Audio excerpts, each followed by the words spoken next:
I'm curious. Like I actually really like the story of Moana, and I think that that's a story that has kind of how the replacement of the masculine hero with feminine heroes. It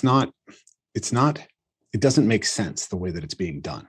It just, You think in Moana? I thought in Moana it didn't make sense either. Yeah. right. Like I think that the points you make are really interesting in that video, but there was something really profound about that story for me. And it got to something that is, I think, one of my big hesitations in, say, embracing Christianity, which is that it is the relationship with the feminine doesn't seem to be fully represented in the Christianity that I've seen. And even in the idea of the Trinity, the idea of a Father, Son, and a Holy Ghost, it's like, well, to me, the ghost sounds like the ghost of the feminine that's not there. Within the kind of historiography of Semitic religion, there's this idea Yahweh used to have a consort. There's evidence that that is a thing that showed up in the old temples of the Israelites. It's controversial, but it's an interesting idea to me. And, you know, when I first encountered Peterson, he had this idea that, you know, there's the divine masculine, the divine feminine, and they both have a tyrannical and a beneficent aspect. The feminine is nature or chaos. The masculine is culture and order. And then there's the individual who mediates between them. And that's the hero and the adversary. And then he said, Christianity is the most archetypally complete religion. And I was like, well, okay, but where's the divine feminine represented there?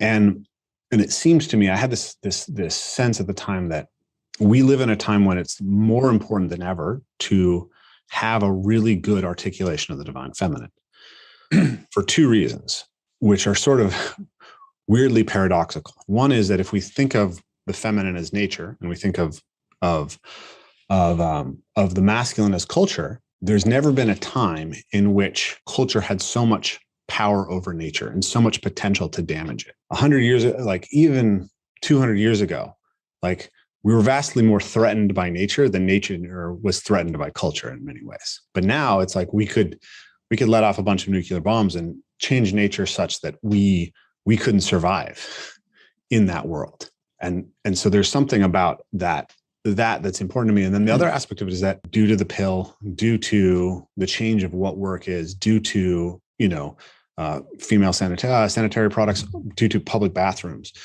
women have been able to step into roles of power in our society in a way that they weren't for the last 10,000 years. And we don't have a good way of articulating how the feminine goes bad. If you do. Well, we do. We have plenty of ways. Like, it's just people don't know them. Like they don't know the stories. But yeah.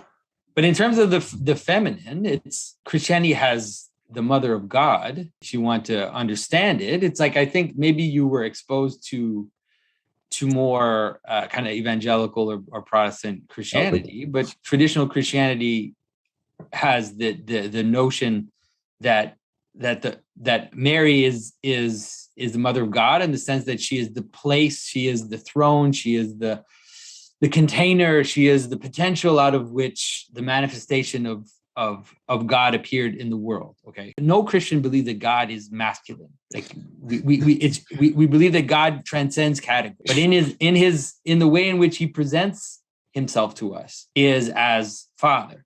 But that's important because that's what presentation is. That's what statement is. Statement, order, manifestation, categorization. All of these are the masculine things.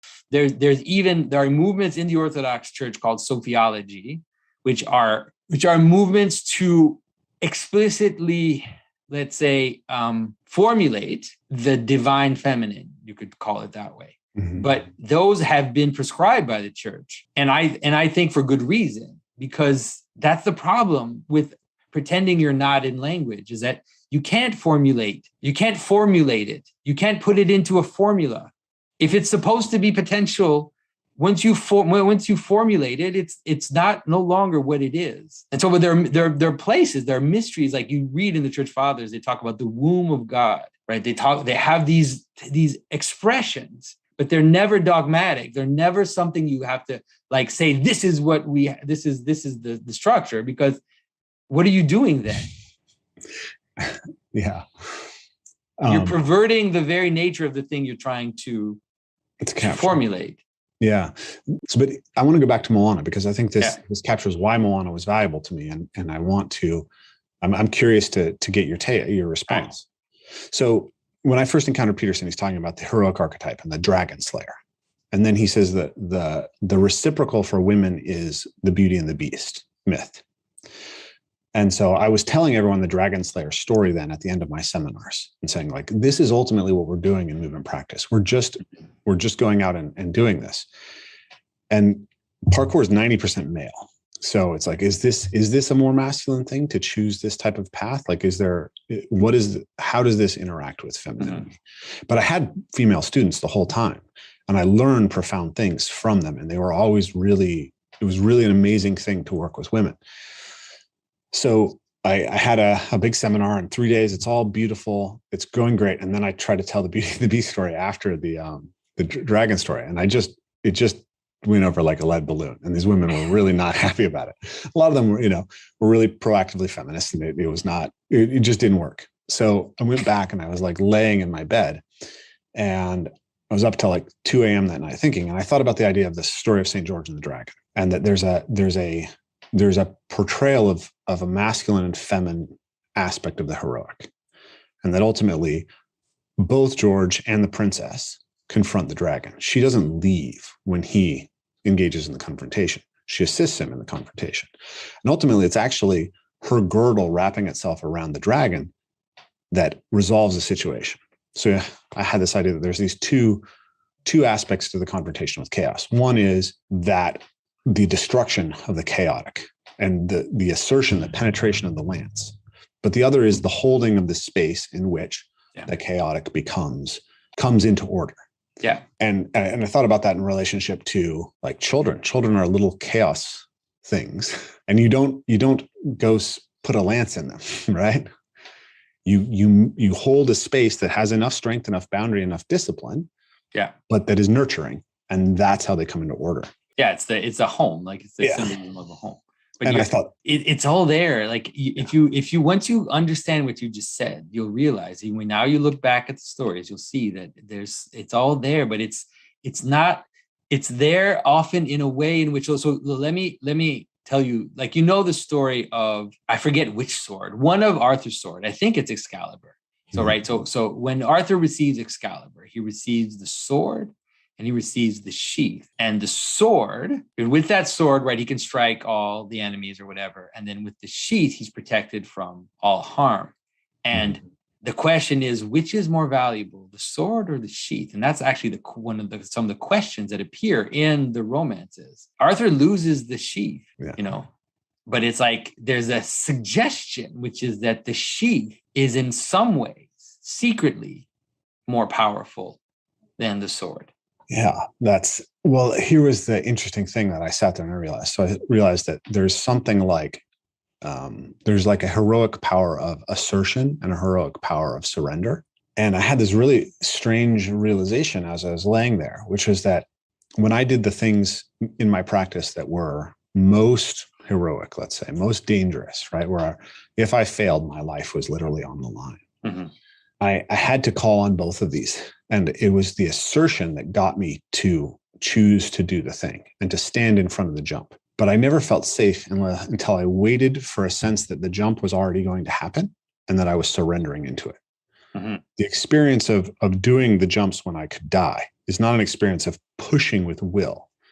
It's an experience of acceptance, of surrender. And so there was this weird place where I consider myself a pretty masculine guy, and I'm doing a very masculine thing that's 90% male. And yet somehow I'm relying on this deeply feminine power in the most emblematic expression of this. So I went back and I've shared that story over and over again, and it really resonates with people. And so I talk about this idea of the feminine aspect of the heroic and the masculine aspect of the heroic. But there's a weird thing, which is the version of the story that I understand is that once the dragon is tamed, they take it back to the village and the villagers throw stones and George kills the dragon. Yeah, well, they're different. There are many versions of the story. Yeah, so, I know. That is definitely one version where he brings he tames a dragon, brings it, and then kills it later. Yeah. And the way that I interpret that was like, it's a gift of the divine feminine that's not seen. It's too threatening. And so when I saw Moana, like what I saw was you have a feminine hero, but she's not just a masculine hero inverted. She actually is feminine. And ultimately, what she does is recognize the power of love to redeem a dragon and bring it into beneficent order. She flips the polarity of the divine feminine from the monster, the dragon, to the queen of nature. And she does that through acceptance and love. Yeah, there is like that pattern that you're talking about. I think you hit the nail on an inkling of something which is positive. And you see it in the Wonder Woman story too. Like in the Wonder Woman story, for all the things I criticized about it, right? It actually ends with reconciliation, right? Which is not something that you necessarily see in the more kind of classic heroic study. Usually it ends with victory, right? So you think of the story where, like invasion stories or whatever, it ends with victory, and so, but the Wonder Woman story ends with her reconciling even with the Nazi soldiers. Like she has an effect on them where they cry and regret what they've done and all this stuff. And there's this like moment of reconciliation. I think she even mentions love or something. And so you're right that's something that's interesting. That's an interesting possibility for storytelling. And there is a little bit of that in Moana, and there's definitely a little bit of that in other stories. So yeah, it's not completely. But to me, there was something powerful about the recognition in the story of the value of the feminine aspect of the heroic, and also of getting the relationship between the potential destructiveness of father culture towards Mother Nature right. Mm-hmm. Right? There's a reconciliation of the natural world culture in that story, which is represented in the journey of that feminine hero.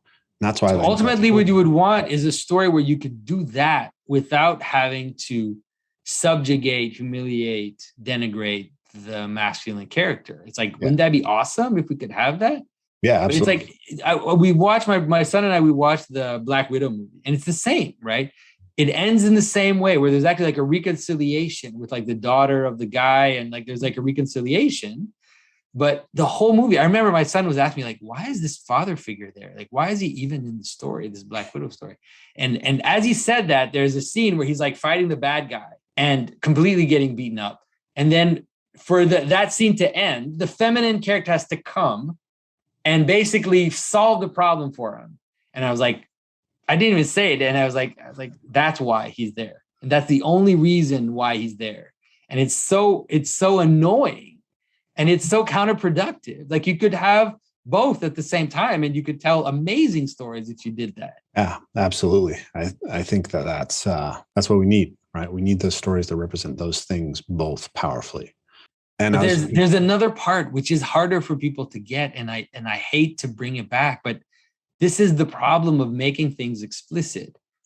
And so this is the like I was going to say is going to annoy a whole lot of people, right? I'm sorry, but even that feminine character, right, which is like let's say the heroic feminine character, there's a manner in which it has to remain somewhat hidden for it to play the role it's supposed to play. If you shine a light on it too much, you're inevitably going to make it masculine. And that's why probably the way it's happening in our culture now is that it's like the nature of the womb, the nature of feminine characteristics is to be the hidden frame, this hidden house, this hidden healer, this like private sphere that we have. Mm-hmm. And so it's like, if the private sphere is the private sphere, it's the hidden place, it's the secret of the bedroom.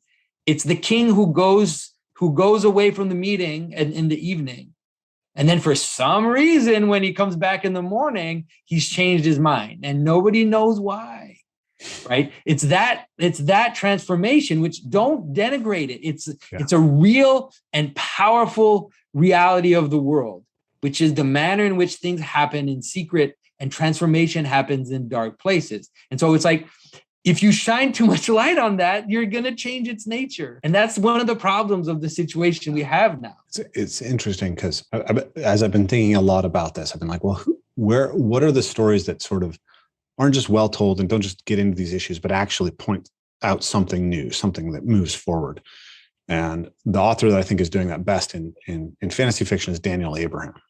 But I think he writes incredibly powerful, agentic, feminine, female characters that really change the world.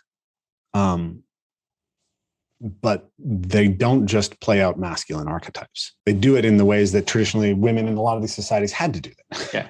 They don't get a medal. And it's like, I understand everybody wants a medal, but the medal is there's something of the medal, which is a masculine, like a masculine fantasy, and even like a masculine vanity. It's not getting the medal has no value ontologically. It has no value cosmically. It's just like, it's actually a temptation even for men. But like the idea that the transformations that are operated by the feminine, not just even like female characters, but just the types of transformations which are operated by the feminine, like, these are extreme. You know that movie, I don't know if you've seen the movie, The Big Fat Greek Wedding. I use this example all the time, right? There's a scene. So this girl wants to marry this guy who's not Greek, and her father doesn't want it. And like the father says, no, you can't marry the guy. And the girl is crying, and her mother's with her, and she's like, "Dad is the head of the household. Whatever he says goes. If he puts his foot down, that's it." And the mother looks at her and she says, "Yes, the father is the head of the household, but the mother is the neck. And wherever the neck turns, that's where the head looks." And it's like, right. And so, but that's already saying too much. Like that scene is already scandalous, because if you tell the man, "I'm the neck," it's not going to work.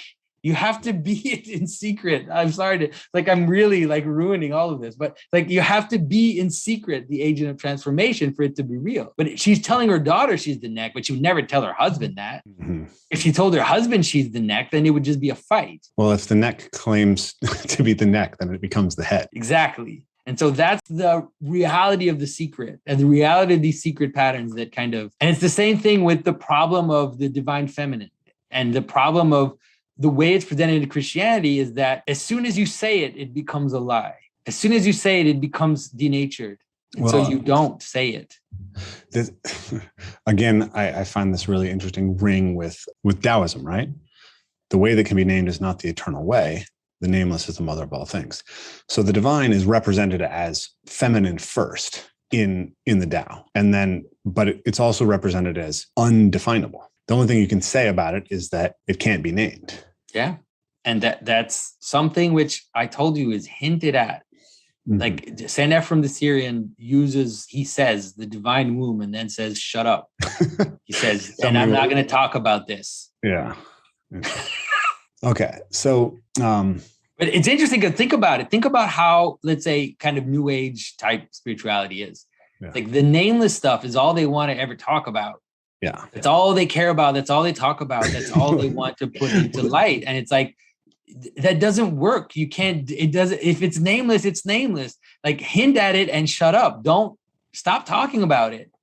Stop trying to destroy the world with it. And that's what happens when people talk about it too much, is that they're actually trying to destroy the world with this non-dual, infinite, unnameable thing. It feels like most people who have been moved by Taoism in the West just ignore the passage about how the named gives rise to the 10,000 things, right? They get obsessed with the idea that namelessness is first.